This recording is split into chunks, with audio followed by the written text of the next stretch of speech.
아, 지난주가 설이었죠. 옛날에는 설날이면 목욕탕 가는 행사가 있었습니다. 왜냐하면 그때는 지금처럼 주거 환경이 이렇게 좋지 않았어요. 추웠어요, 집들이 다. 그래가지고 겨울에는 집에서 샤워할 그 여건이 안 됐습니다. 대부분 집들이 또 한옥 같은 데는 그냥 냉지, 바깥에 그냥 수도가가 있었고 해서 그러다가 이제 설날이 되면 다 목욕탕 가서 때 빼고 광내고 왔던 추억이 있어요. 언젠가 설날에 부모님 댁에 전날에 갔다가 하룻밤 자고 이제 아침에 목욕탕 좀 갔다 오자. 그리고 이제 갔죠. 동네 목욕탕. 제가 어렸을 때부터 다녔던 추억의 목욕탕이죠. 오랜만에 한번 이제 갔어요. 근데 그 온탕에서 청년들 몇이 막 물 찌끄르고 막 떠들고 웃고 장난하는 거예요. 그래서 그런가 보다 하고 들어갔더니 갑자기 그 중에 하나가 형! 그러는 거예요. 날 보고. 또 어떤 사람은 선생님! 또 목사님! 가만히 보니까 동네 후배들이에요. 그리고 또 뭐 동네 교회 후배들. 그러니까 이제 뭐 형도 되고 걔를 내가 가르쳤으니까 선생님도 되고 주일학교에서 또 목사님도 되고 뭐 그런 거죠. 그래가지고 설날 정말 몇 년 만에 후배들을 빨가벗고 만나서 인사했던 추억이 있습니다. 지금은 설날에 이렇게 목욕탕 가는 행사가 없어져서 덜한데 그때는 뭔가 좀 그래도 설날이면 그래도 설날이면 목욕탕 가서 때 빼고 광내고 뭔가 깨끗해져서 돌아와가지고 새해를 정말 다시 시작한다는 그 느낌이 좀 있었던 것 같아요. 느낌이 그때는. 근데 지금은 뭐 매일 집에 샤워하니까 그런 게 없어서 그런지 몰라도 좀 아쉬워요. 오늘 말씀은 우리에게 지난해의 묵은 때, 과거의 더러운 때를 깨끗이 씻고 새 출발하게 하시는 말씀입니다. 한번 봅시다. 다 같이. 그런즉 누구든지 그리스도 안에 있으면 새로운 피조물이라 이전 것은 지나갔으니 보라 새 것이 되었도다. 아멘. 누구든지, 이 누구든지 어떤 악인도 죄인도 전과자도 그리스도 안에 있으면 어떻게 된다고요? 새로운 피조물이야. 다시 만들어진다는 거죠. 이전 것은 지나갔어요. 과거의 나의 어떤 잘못, 어제까지의 모든 추한 것 다 사라졌다는 거예요. 이전에 나는 없는 거예요. 새 것이 되었다는 거죠. 새 것이. 새 사람, 새 삶이 되었다는 겁니다. 여러분, 이 말씀이 참 좋은 말씀이긴 한데 가끔 안 믿어질 때가 있어요. 안 믿어져. 이게 문제예요. 분명히 예수 믿으면 새로운 피조물이 되었다고 하는데 새 사람이 되었다고 하는데 솔직히 내가 내 자신을 보면 그런 것 같아요? 안 그런 것 같아요? 안 그런 것 같을 때가 있어요. 왜 여전히 옛날 성질도 낼 때가 있고 여전히 흠도 많고 부끄러운 모습도 있더란 말이죠. 이유가 있습니다. 이유가 있어요. 이유를 설명해 드릴게요. 거듭나서 그런 겁니다. 우리가 예수 믿고 구원받은 것을 거듭났다고 표현하는데 거듭난다는 건 뭐예요? 다시 태어난 거죠. 다시 태어난 거예요. 여러분, 아기가 태어나면 정말 귀엽고 사랑스러워요. 사랑스러워요. 그러나 그 아기의 인품이 뛰어나고 고상하고 성숙한 건 아니죠. 아니에요. 여러분 사실 솔직히 말해서 세상에서 제일 욕심 많고 이기심 많은 게 뭐예요? 아기야, 아가. 아가가 제일 자기밖에 모르죠. 엄마가 지금 바빠 죽겠는데 그거 알아요? 자기 배고프면 소리 앙 지르고 똥 싸고 저거 안 좋은 그냥 엄마가 지금 죽게 되었어도 아기는 갈아달라 우는 게 그게 아기 아니에요. 그렇지만 사랑스러워요? 안 사랑스러워요? 사랑스럽죠. 우리도 그렇다는 거죠. 하나님 보시기에 우리 거듭난 우리는 사랑스러워요. 사랑스럽지만 여전히 과거의 연약한 점과 부족한 점을 가지고 있다란 말이죠. 그래서 아기가 태어나면 아기가 많은 시행착오와 잘못을 저지르면서 한 살 한 살 나이 먹으면서 성숙한 어른이 되어가는 것처럼 우리도 그렇게 되는 줄로 믿습니다. 우리도 예수님 하나님 보시기에 너무 사랑스러워요. 거듭난 다음에. 그러나 그렇다고 해서 우리가 완전하다는 뜻은 아니에요. 마치 아기가 어린이 되어 좀 성숙해 가듯이 우리의 믿음도 인격도 그렇게 점점점 좋아진다는 거죠. 그러나 아직은 완전하지 않아요. 그런데 결정적으로 우리가 예수 믿고 거듭나서 바뀐 게 있습니다. 그 뭐냐? 우리가 살아가는 삶의 목적이 바뀝니다. 인생의 목적이 달라지는 거죠. 예수 믿고 구원받은 인생은 이제 그 남은 인생은 덤이라는 거예요. 자, 성경을 봅시다. 여기 보면 그리스도의 사랑이 우리를 강권하신다 그랬단 말이에요. 사랑이 우리를 강권해. 사랑이 우리를 강권해. 그러니까 예수님의 사랑을 느끼면 그 사랑이 나를 강하게 인도하신다는 거예요. 그 사랑이 뭡니까? 지옥의 저주와 징벌의 운명에 또 우리를 구원하시기 위해서 예수님이 내 대신 죄값을 치르신 것이죠. 십자가에 달려 죽으신 것이죠. 그리고 우리가 행하지 않은 모든 의로움을 예수님의 의로움으로 채워주셨단 말이에요. 그래서 나를 위해 십자가에 달려 죽으신 그 사랑이 오늘도 우리를 설득한다는 겁니다. 우리를 감동시키시고 내가 이렇게 살면 안 되지 하고 우리를 선한 길로 인도하신다는 거예요. 그래서 여기 15절에 그 다음에 뭐라고 했냐면 그가 예수님이 모든 사람을 대신하여 죽으셨다. 나를 위해 죽으셨단 말이에요. 그러므로 이제는 다시 살아난 우리는 누구를 위해 산다고요? 더 이상 나를 위해 사는 것이 아니라 나를 살리신 예수님을 위해 사는 것이다. 이게 도리라는 거죠. 그렇지 않습니까? 우리가 믿음이 없으면 모르지만 믿음이 있다면 그 예수님을 위해 살아가는 것이 이제 마땅하다라고 성경이 우리에게 가르쳐주고 있는 거예요. 그리고 그렇게 예수님을 위해 살아가는 것이 우리 삶을 아름답게 하고 좋은 성품이 되게 할 뿐만 아니라 우리 인생에 큰 축복이 된다는 겁니다. 최근에 나온 책 중에 톰 버틀러라는 사람이 쓴 히든 포텐셜이라는 책이 있더라고요. 히든 포텐셜, 아마 숨겨진 잠재력, 이런 것 같아요. 근데 그 책이 뭐라고 말하냐면, 당신이 세상에서 높은 연봉을 받기를 원하면 학교 공부 점수가 중요한 게 아니라는 거죠. 그 사람이 말하기를 품성 기량이 중요하다. 품성 기량. 그래서 영어로 보니까 캐릭터 스킬이라고 됐어요. 그러니까 쉽게 얘기하면 이거예요. 뭐가 좋아야 된다? 성격이 좋아야 한다는 거예요. 성품이 좋아야 한다는 거예요. 성품 좋은 것, 성격 좋은 것이 수학 점수보다 더 중요하다는 거예요. 그게 실력이고 그게 능력이고 그거 좋은 사람이 결국 연봉을 많이 받게 되더라 그런 겁니다. 하버드대 경제학과 교수 라즈 테지라는 사람이 11,000명의 학생, 어마어마한 숫자죠. 11,000명의 학생을 대상으로 조사를 했어요. 그 사람이 학교 다닐 때의 데이터, 성적, 교우 관계, 교수님과의 관계, 그 데이터와 그 사람이 졸업한 후에 나중에 직장 다녀서 받는 연봉을 비교해 본 거예요. 그 결과예요. 그거 봤더니 학교에서 수학 점수 좋고 외국어 점수 좋고 이런 사람들이 연봉을 많이 받은 것이 아니더라는 거죠. 수업 시간에 적극적인 태도로 참석하고, 그러니까 점수가 높든 낮든 열심히 참석하고, 그리고 다른 학생들과 잘 어울려. 모든 학생들과 잘 어울리고 협력을 잘하고, 그리고 수업 시간에 딴짓하지 않고 경청하는 태도. 이런 학생들이 점수가 좀 부족해도 연봉이 다 높아졌다라는 거예요. 그냥 수학 점수, 영어 점수, 점수 제일 높은 그런 아이들이 연봉이 높은 게 아니라 그보다 못하더라도 관계가 좋은 아이들, 태도가 좋은 아이들이 나중에 다 잘 되더라는 거예요. 할렐루야. 여러분, 이게 교회 다니는 사람들, 우리가 만난 유익인 줄로 믿습니다. 우리가 예수 믿고 교회 나와서 매일 말씀 듣고 더 나은 사람 되려고 하고 더 좋은 성품이 되려고 하고 하는 모든 것이 이게 헛된 것이 아니란 말이에요. 여러분, 우리 자녀들이 세상에서 높은 연봉 받기를 원한다면 주일날 교회 나오지 말고 빨리 학원 가서 공부해서 점수 따라고 하지 말고 어디 나와야 돼요? 교회 나와야 돼요.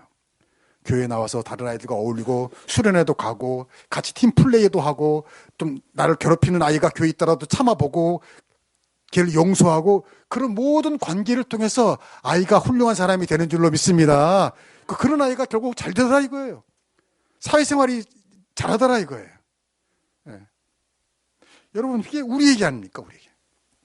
그러면 여러분 항상 봐야 합니다. 네. 뭘 봐야 할까? 봅시다. 17절. 네. 그런즉 누구든지 그리스도 안에 있으면 새로운 피조물이라 이전 것은 지나갔으니 보라 그랬어요. 보라. 네, 보라. 성경은 항상 우리가 보라는 거예요. 뭘 보라? 너 자신을 보라는 거예요. 어떻게 보라? 새 것이 된 모습으로 보라는 거예요. 넌 이제 옛날에 네가 아니야. 달라진 사람이야. 좋아진 사람이야. 나아진 사람이야 라고 자꾸 보라는 거예요. 예. 여러분 제가 예전에 보면 지금 우리 교회가 그렇다는 게 아니고 예전에 보면 참 마음에 안 드는 분들 중에 이런 분이 있어요. 성질이 좀 교회 열심히 하고 봉사도 많이 하는데 성질이 좀 안 좋아. 그래서 여기 부딪히고 저기 부딪히고 막 소리 막 크게 막 지르고 막 그런 분들이 있단 말이에요. 근데 그런 분들이 가끔 이래요. 나는 원래 그래. 예수님도 내 성질은 못 고쳐. 뭐. 성령님도 내 성질은 못 고쳐. 막 그런 사람이 있어요. 옛날에 우리 그런 사람이 있었어요. 나 벌써 교회를 제가 한 두 교회에서 그런 사람을 봤어요. 여러분, 성경에 보면요. 예수님이 베드로가 자기를 곧 배신하고 부인하고 도망갈 것을 아시면서도 예수님이 베드로에게 뭐라고 말하냐면 베드로야 네가 그렇게 할 것이지만 너는 그 후에 반드시 나아질 거야. 반드시 더 좋아질 거야. 반드시 더 위대한 사람이 될 거야. 라고 예수님이 그를 축복하십니다. 무슨 말이냐면 오늘도 예수님은 우리에게 말씀하시는 거야. 야, 너는 변화될 거야. 너는 잘 될 거야. 큰 사람이 될 거야. 지금은 좀 부족한 점이 있지만 반드시 내일 너는 더 좋은 사람이 될 거야. 라고 말해 주신다는 거죠. 그리고 어떻게 태도를 해야 돼요? 아멘. 그게 될 줄로 믿습니다. 그래야죠. 근데 우리가 아니에요. 나는 원래 이렇게 살아요. 예수님도 내 성질 못 고쳐요. 뭐 이러면 이게 말이에요, 방구예요? 이게 뭐예요, 도대체? 이게 불순종이에요. 이게 반역이에요. 예수님 우리에게 넌 달라졌어. 새로운 피조물이야. 넌 새 것이 될 거야. 그렇게 되고 있어. 더 잘 될 거야. 라고 우리가 아멘. 그렇게 될 줄 믿습니다. 난 더 좋아졌습니다. 달라졌습니다. 이게 신앙이지. 네. 여러분 이런 말씀 드리면 여러분이 좀 민망하고 나도 민망할 수 있는데 제가 우리 교회 온 지 이제 한 10년 돼 가거든요. 근데 이렇게 보면요. 여러분이 얼마나 많이 변화되는지 몰라요. 물론 그전에 여러분 다 훌륭하신 분이었고 훌륭한 교인들인 것 맞아요. 그런데 제가 본 이후로 더 좋아지시고 더 인격이 성숙되시고 더 교회 헌신하시고 더 달라진 줄로 믿습니다. 아멘이 이렇게 작아. 아까 제가 말했잖아. 달라진 줄로 믿습니다. 아니 맞아요 진짜요. 저는 여러분들의 그런 변화된 모습을 보면서 너무 감사해요. 여러분을 존경합니다 진짜. 여러분 중요한 건 이거예요. 오늘 말씀처럼 거듭난 나, 새로운 피조물이 된 나는 이제 나는 사는 목적이 달라졌다. 이제는 나를 위해 살았지만 이제는 주님을 위해 사는 사람이다. 나는 이제 나만 위해 사는 저 세상에 있는 수많은 사람들처럼 그렇게 시시한 사람이 아니라 위대한 사람이다. 이런 자부심 있기를 축복합니다. 오늘 보라는 게 그거예요. 너희는 너희 자신을 긍정적으로 보라는 거예요. 왜 하나님이 만드신 나, 하나님을 믿고 거듭난 나를 했고 멸시하냐 이거죠. 난 이래, 원래 이래, 난 안 돼. 그러지 말라는 거예요. 난 좋아졌어, 달라졌어, 더 좋아질 거야, 더 달라질 거야, 더 위대해질 거야, 더 탁월해질 거야. 그 여자들이 제일 싫어하는 텔레비전 프로그램이 있어요. 남자들은 열렬히 좋아해. 그것만 나오면 막 그거 보려고 그래. 혹시 뭔지 아세요? 나는 자연이다. 이 프로를 여자들은 제일 싫어하는데요. 좋아요? 특이하신 분이 있어요, 가끔. 근데 남자들은 그거만 보면, 근데 이상하죠? 나도 그거만 보면 열심히 봐요. 채널 들고 나오면 이상하게 그 빠져드는 마력이 있더라고. 그 패턴은 똑같아. 그 사람이, 자연인이 없네? 저기 누가 있네요? 그러면, 자연인입니다. 그러고 또 이제 뭐 하다가 저녁이 되면 밥 먹은 다음엔 내가 옛날에 뭐 크게 부자가 됐었는데 망해가지고. 근데 볼 때마다 재밌더라고, 나는. 예.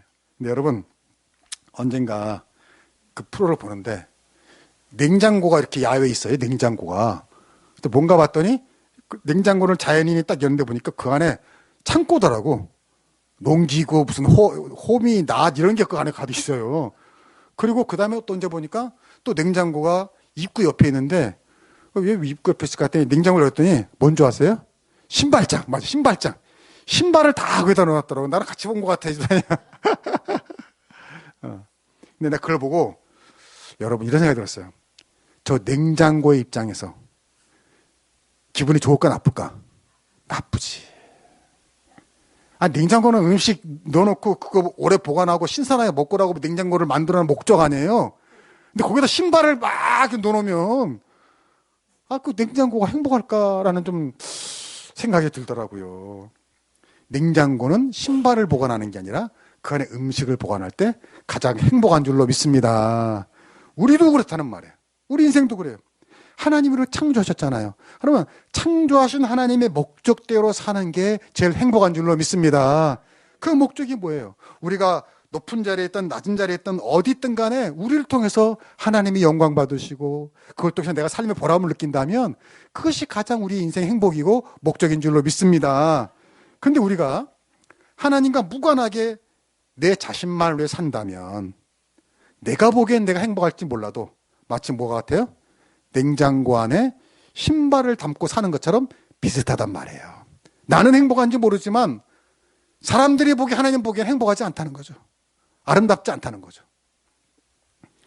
여러분 오늘 말씀 보라 그랬어요. 보라. 한번 따라합시다. 보라. 네, 보라. 부정적으로 보지 마시고요. 새로운 피조물이 된 여러분의 모습을 볼 수 있기를 축복합니다. 새 것이 됐나 근사해졌나 아직 부족함이 있지만 그래도 과거보다 점점 나아진 나를 자꾸 보셔야 돼요. 그게 비전이에요. 사람은 보는 대로 된다니까요. 내가 내 자신의 모습을 자꾸 근사하고 아름답고 훌륭하고 탁월한 모습으로 자꾸 봐야지 그렇게 되지. 그게 비전이에요. 비전을 가지라는 거예요. 자꾸만 내 자신을 멸시하고 무시하고 이렇게 하면 진짜 그렇게 되는 거예요. 그게 믿음이죠. 더 나은 나, 또 행복한 나를 위해 우리가 볼 곳이 또 있어요. 나를 사랑하셔서 나에게 주신 직분입니다. 직분. 자, 그 다음 말씀 봅시다. 여기 보면 하나님 우리를 사랑하셔가지고요. 우리를 세상과 우리를 화목케 하시는 뭘 주셨다 그랬어요? 직분을 주셨다 그래요. 직분을 주셨다. 그러니까 여러분은 다 직분을 받은 사람이란 말이에요. 물론 교회에서 무슨 집사님, 권사님, 장로님 직분이 있죠. 근데 그걸 포함해서 집사가 아닌 사람도 다 직분이 있단 말이에요. 그게 뭐냐? 화목케 하는 직분. 화목케. 뭘? 하나님과 우리 사이를 화목케 하는 직분이란 말이에요. 그게 직분이에요. 하나님과 사람이 화목하게 되는 걸 우리가 뭐라고 그러죠? 그게 구원입니다. 구원이 다른 게 아니고 하나님과 사람이 화목해지는 거예요. 화목해. 그리고 우리가 그 일을 하는 사람이라는 거죠. 네. 여러분이 가정에 있든지 거기 있는 사람들을 어떻게 하나님과 화목하게 만드는 일을 하는 것이 우리 직분이다 말이에요. 그러니까 여러분이 세상에서 어떤 명함이 있든지 어떤 의자에 앉든지가 중요한 게 아니에요. 여러분이 어쨌든 간에 여러분은 하나님의 손발이 돼서 하나님과 사람들을 화목케 하는 임무를 받은 하나님의 대사요, 하나님의 장관이요, 하나님의 비밀 요원인 줄로 믿습니다. 믿으셔야 돼요. 여러분은 남들이 모르는 비밀 요원들이란 말이에요. 하나님의 요원이에요. 그러므로 여러분 자신을 이런 직분을 가진 사람이라는 마음으로 존중하셔야 돼. 여러분이 대통령보다 더 위대한 사람이에요. 나는 이런 하나님의 직분을 받는 사람이야. 시시한 존재로 보지 마시고요. 특별한 존재라는 그런 마음이 있어야 돼요. 그걸 보라는 거예요. 보라 새 것이 되었다. 나는 그런 뜻입니다. 그래서 내가 늘 직분을 받은 사람이라는 것을 볼 때 우리는 더 나아진 인생이 돼요. 근데 이걸 인식하고 살 때에 우리가 새로운 피조물이 될 수 있어요. 예를 들면 우리가 그렇잖아요. 화를 내려다가도 욱욱욱욱 하려다가도 뭘 생각해요? 내가 저번에 목사님 말하기를 하나님과 사람을 화목케 하는 직분을 받았다고 했는데, 더 그냥 구체적으로 말하면 그냥 내가 집사인데, 그것도 보통 집사가 아니라 어느 교회? 세상에서 제일 좋은 어떤 교회? 그렇지. 야, 내가 그래도 한수만 교회 집사인데 참아야지 하고 누를 수 있는 힘이 여기서 나온다는 거죠. 저는 그런 간증이 있어요. 부끄러운 간증이지만, 제가 뉴질랜드에서 목회할 때 우리 교회 아이들이 많았는데 그때 마침 거기는 버스가 없어요. 버스가 타기가 참 힘들어요. 그래서 다 똥차라도 자기 차를 굴려야지 편한 곳이 그곳인데, 외국인데, 그러다 보니까 아이들이 차가 없잖아. 그러니까 교회에서 픽업을 해줘야지 교회를 나오길 수가 있는 거예요. 근데 마침 그때 픽업을 할 만한 집사님이 안 계셨어요.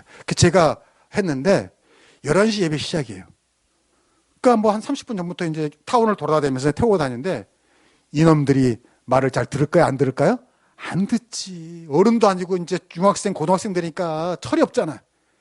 그러니까 버거킹 앞에서 만나기로 했어요. 11시 40분에 딱, 10시 40분에 딱 만나기로 했어요. 이제 11시 몇 분 안 빨리 태워 가야 돼. 근데 안 나오는 거야. 연락도 안 돼. 휴대폰 안 돼. 막 짜증이 나고 막 부글. 왜냐면 내가 또 가서 11시부터 또 예배 인도하고 막 해야 되잖아. 바쁘잖아요, 나는 지금. 근데 막 50분, 11시가 다 돼가는데 그때서야 햄버거 가게에서 햄버거 보면서 이렇게 보면서 나오는 거야. 그분 속이 터져 안 터져? 터지지. 터져 속 터져. 그리고 어떤 놈들은 또 연락도 안 해. 기다리는데 안 나오다가 결국은 예배 시간 늦게 막 허둥지둥 막 그러면요. 진짜 속에서 부글부글해. 화가 막. 아니, 나를 위해서가 아니라 빨리 가서 교회 가서 예배를 또 인도해야 되잖아. 준비해야 되잖아. 막 그때마다 막 뒷골 땡기고요. 그렇게 그렇게 나온 애들 막 화가 나가지고. 그럼 제가 어떻게 했을까요? 신경질 냈을까요? 그래요. 신경질 안 냈어요. 어떻게 다 아시네. 예. 왜 또 물어볼게요. 왜 신경질 안 냈을까요? 제가 인격이 고매해서 그랬을까요?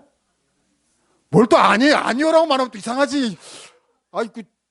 유 집사님 그렇게 안 봤는데 좀 이상하네. 그때, 그래, 그렇게 말해야지 또 이제 얘기가. 네, 맞아요. 맞습니다. 제가 인격이 고매해서 참은 게 아니라 내가 뭐예요? 목사잖아요. 목사인데 늦었다고 화내면 되나? 내가 목사지 하고 목사지 그냥 끌어오는 분노를 목사지 하고 이렇게 참은 거예요. 뭐 때문에 참은 거예요? 직분 때문에 참은 거예요. 여기 화목해 하는 직분을 주셨으니까 그 뜻입니다. 내가 인격이 뛰어나서 성격이 좋아서 참은 게 아니라 직분이 있으니까, 내가 집사니까, 권사니까, 목사니까, 그러니까 내가 참은 거예요. 그래서 때로는 내가 고민했어요. 아니, 하나님, 나는 왜 그런 화날 때에 정말 진짜 목사님처럼 저절로 그냥 화도 안 내고 그럴 수도 있지. 왜 이러지 못하고 난 억지로 참아야 될까요? 라고 내가 고민을, 난 목사가 아닌 모양이다. 목사할 사람이 아닌데 내가 억지로 목사하는 그런 고민을 한 적이 있어요, 진짜 내가. 그런데 하나님이 실수로 나를 목사가 된 건 아니더라고. 로마서 11장 19절을 보니까 하나님의 은사 부르시면은 뭐가 없다? 후회하심이 없느니라. 따라합시다. 후회하심이 없느니라. 그 얘기는 여러분도 마찬가지. 내가 집사인데 권사인데 막 화가 나고 미우고 어떤 욕도 나고 내가 왜 이러지? 아니, 당연한 거예요. 그러나 그럼에도 불구하고 우리는 뭘 받았으니까? 직분을 받았으니까 참는 줄로 믿습니다. 직분 때문에 참는 거예요. 그렇게 만든 거예요. 우리 모두가 그렇다는 말입니다. 하나님이 직분을 주셔서 그 책임감, 그 사명감을 우리가 견디는 겁니다. 내 직분을 생각하면서 더 참고, 더 용서하고, 더 분발하고, 더 성장하는 겁니다. 그리고 그러면서 우리가 점점 나아져요, 나빠져요? 나아지는 거예요. 진짜예요. 내가 직분이 이런데 하면서 참다 보면은 그게요, 한 번, 두 번, 세 번 되면요, 진짜 나중에는 자연스럽게 참게 돼요. 제 간증이에요. 지금은 제가 아까 말한 것처럼 내가 목사니까 참아야지 라고 참지 않고 그 정도는 그냥 참을 수 있는 능력이 된 줄로 믿습니다. 그때는 그랬단 말이에요. 벌써 20년 전이니까. 여러분 14절 봅시다. 시작. 그리스도의 사랑이 우리를 강권하시는데, 여기까지 너무너무 좋은 말씀이에요. 그리스도의 사랑이 우리를 강권하시다. 여러분, 그리스도가 우리를 채찍질하고 너 이 직분 감당하지 않고 너 그따위로 살고 너 그런 성격으로 살면 넌 죄받아, 너는 저주받아, 막 이렇게 막 우리를 협박하면서 강권하시는 것이 아니라 어떻게 강권해요? 사랑으로 강권한다는 거예요. 무슨 말이에요? 내가 직분답지 살지 못하게 살고 때로는 죄를 짓기도 하고 잘못하고 쓰러지고 허물이 많지만 그때마다 우리 예수님 우리를 용서해 주시는 줄로 믿습니다. 그때마다 용서해 주시고 우리를 품어주시고 또 기회를 주시고 또 위로하시고 또 붙들어서 우리를 다시 이렇게 세워주시고, 그게 미안해서 어느 순간에 우리가 감동하는 거죠. 굴복하는 거죠. 그게 바로 그리스도의 사랑이 우리를 강권하는 겁니다. 우리를 굴복시키는 거예요. 사랑이 우리를 굴복시키는 거예요. 우리 교회에 율마가 여러 개 있죠. 이게 뭐예요? 이게 율마예요. 우리 여러 개 있어요. 지난주에 어떤 집사님이 저 뒤에 있는 율마를 만지면서 향기 안 나는데 막 그러더라고요. 제가 그분을 손잡고 끌고 와서 저 율마를 만지게 했어요. 그랬더니 향기 나네 그러더라고요. 율마도 뭐 종류가 있으니까. 근데 저는 율마에 대한 아픈 추억이 있어요. 언젠가 제가 그 당시 잠시 아버님 댁에 살 때가 있었는데, 그 아버지 아파트 위에 있는 다락방에서 제가 혼자 있었어요. 근데 이제 너무 공간이 삭막하니까 집사람이 율마를 하나 그 다락방에다 갖다 놨어요. 근데 이제 다락방이다 보니까 사람들이 봐요, 못 봐요? 못 보죠. 나만 보게 됐잖아요. 나만 올라가서 있으니까. 근데 그때만 해도 제가 화초를 뭐 길러본 적도 없고 또 무심하고 또 물 주고 그런 적도 없어가지고 어떻게 했을까요? 그냥 잊어버리고 산 거예요, 그냥. 네. 벌써 여기저기서 아유가 나오네, 한숨이 나오네. 어느 날 까맣게 있다가 보니까 어느 날 율마가 황금이 된 거예요. 그때 처음에는 감동이, 하나님 내가 좀 가난하니까 율마를 황금으로 만드셨구나. 할렐루야 하고 좋아해서 이렇게 만지는 순간 부서지더라고요. 말라 죽은 거예요. 말라서 황금이 노랗게 된 거예요. 얼마나 미안한지. 율마도 생명이 있으면 나를 얼마나 욕했겠어요. 지 머리맡에 있는데 한 번도 물 한 번 주지 않고 내가 말라 죽을 때까지 너 뭐냐 도대체 그랬을 거 아니에요. 죽으면서. 지금도 그 율마가 선해요. 그래서요, 그 죄가 있어서, 그 미안함이 있어서 지금은 제가 율마에게 물을 잘 줄까요, 안 줄까요? 잘 줍니다. 가끔 귀찮을 때가 있어요. 가끔 귀찮을 때가 있는데 그때 그 율마가 생각이 나는 거예요. 내가 이러면 안 되지. 내가 또 죽인다 그러다가 다시 일어나가지고 물 주러 나가요. 미안하니까. 그 율마에게 미안하니까 내 곁에 있는 율마들을 사랑합니다. 잘하려고 노력합니다. 지나가면서 한 번이라도 만져줍니다. 이쁘다. 그러니까 지금 우리 교회 율마들은 그때 말라 죽은 율마에게 사실 감사해야 돼요. 내가 죽인 그 율마 때문에 지금 제가 거듭난 거거든요. 무슨 말이에요? 우리가 다 이렇다는 겁니다. 완벽한 사람이 없어요. 과거에 실패도 해요. 허물도 있어요. 부끄러움도 뭐 있어요. 시행착오도 있어요. 그런데 그것 때문에 우리가 성장하는 줄로 믿습니다. 그 율마를 죽이고 그 후로 내가 더 변화되었듯이 우리가 다 그렇다는 말이에요. 너희가 새로운 피조물이 되었다. 보라 새 것이 되었다는 것은 우리가 완벽하다는 게 아니라 오늘도 내가 실수하고 잘못하지만 예수님은 그걸 아시지만 우리를 용서해 주신 줄로 믿습니다. 품어주십니다. 그 사랑이 우리를 강권하는 거예요. 그래서 거듭나게 하시는 거예요. 달라지게 하시는 거예요. 변화되게 하시는 거예요. 그리고 너는 새 것이 되었으니 새 것답게 살아라. 나의 죽음이 헛되지 않도록 우리에게 말씀하십니다. 지난주가 설이었는데요. 음력으로 보면 새해가 또 된 겁니다. 그러니까 얼마나 좋아요. 다시 시작할 수가 있으니까 올해는 우리 모두 새로운 피조물이 되기를 축복합니다. 아니 이미 피조물이 되었죠. 피조물답게. 어떤 가수가 새삥이라는 노래였더라고요. 새삥 뭐 내가 입으로선 새삥 뭐 그러는데 정말 새삥이 되시길 축복합니다. 여러분의 가정도 새 것이 되고 여러분의 건강도 새 것이 되고 여러분의 일터도 새 것이 되고 모든 관계도 새 것이 되고 정말 모든 역사가 새 것이 되길 주의 이름으로 축복합니다. 기도하겠습니다. 하나님 아버지 감사합니다. 예수 그리스도께서 우리를 위해 죽으심으로 우리가 새로운 피조물이 되었는데 새 것이 되었는데 우리는 그것을 부정하며 스스로를 멸시하며 난 변화되지 않았어. 난 여전해 하면서 과거에 매일 때가 얼마나 많습니까? 하나님 우리를 용서하여 주시옵소서. 보라 새 것이 되었다라고 명령하셨으니 이제 보게 하여 주옵소서. 더 달라지고 더 좋아지고 더 참고 견디는 더 발전된 나를 보게 하여 주시옵소서. 내게 죽으신 직분을 보게 하시고 나를 위해 죽으신 예수님의 십자가를 보게 하여 주셔서 오늘보다 내일이 낫고 내일보다 모레가 나은 점점 변화되고 달라지는 저희들이 되게 하여 주시옵소서. 모든 것이 새 것이 되었다고 축복하여 주셨사오니 올해는 우리의 믿음도 새 것이 되게 하시고 우리의 은혜도 새 것이 되게 묵은 은혜에 감사하지 말고 늘 새 은혜를 경험하게 하여 주시옵소서. 건강도 새 것이 되고 모든 것이 새 것이 돼서 하나님 올 한해는 더 나아지는 한 해가 될 수 있도록 축복하여 주옵소서. 감사하며 예수님의 이름으로 기도하옵나이다. 아멘.